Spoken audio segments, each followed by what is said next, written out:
If I could describe social media with one word, it would be overwhelming. Irrelevant. Complicated. Hypocritical. Chaotic. Unrealistic. Ambivalent. Problematic. Loud.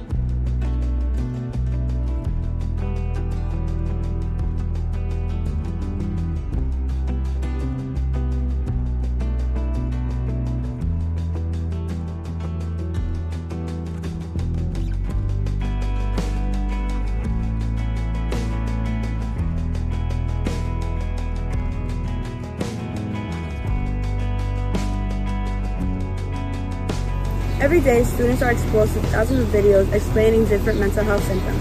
But how much are they actually believing and how much are they understanding?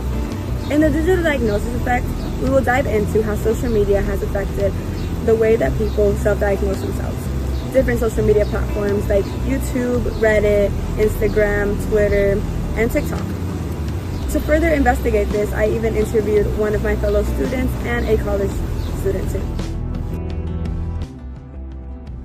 I think social media has a negative effect when it comes to self-diagnosing, because when students, children, when they're going on social media and they see that kind of stuff, self-diagnosing without any actual professional act on it causes them to be very self-cautious, and also causes them to make false diagnoses about themselves.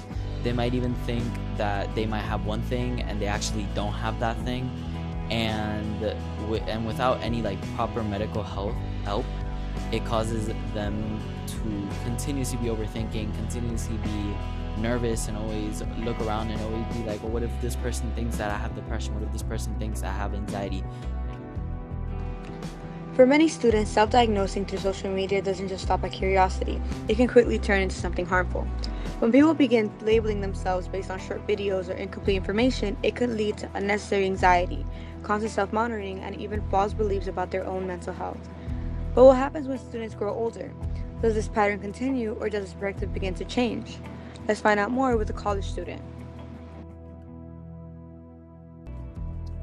I think these mental health content videos can both help and hinder. Obviously, it brings awareness to such situations so that you're more well informed if you think there's something going on with you. But it can also introduce kids to the whole idea of it, and seeing negative videos about the topic would only really harm them and put them into a deeper state.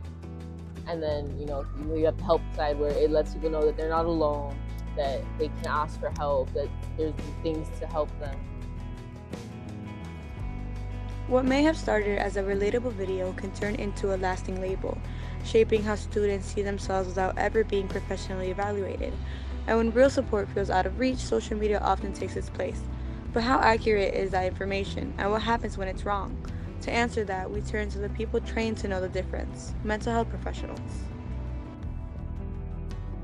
I don't love diagnoses, and that might sound weird coming from a licensed mental health counselor, but I don't love diagnoses because they tend to build boxes. And clinically, for other mental health providers or professionals, they help us talk to each other and figure out what direction to go in. But the moment that somebody starts using a diagnosis as their whole identity, it stops being a guide and it starts being a cage. And I don't know about you, but I do not like putting anybody in a cage and anybody in a box. I think it's really important that we see a diagnosis as a way to understand, but it's not anybody's entire identity. Even if they are given a diagnosis by a licensed professional, it should not be their whole identity. Self-diagnosing may seem harmless, but it can be misleading and at times harmful. It can cause you to misinterpret normal emotions as disorders, overlook deeper issues that go untreated, or adopt labels that shape how you think, act, and see yourself.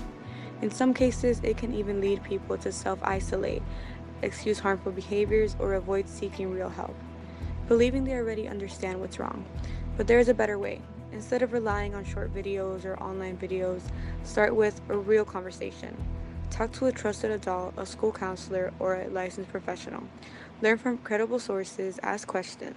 Take your mental health seriously, but approach it with accuracy and care, because awareness matters, but so does truth. Don't let the algorithm define you. Thank you for watching.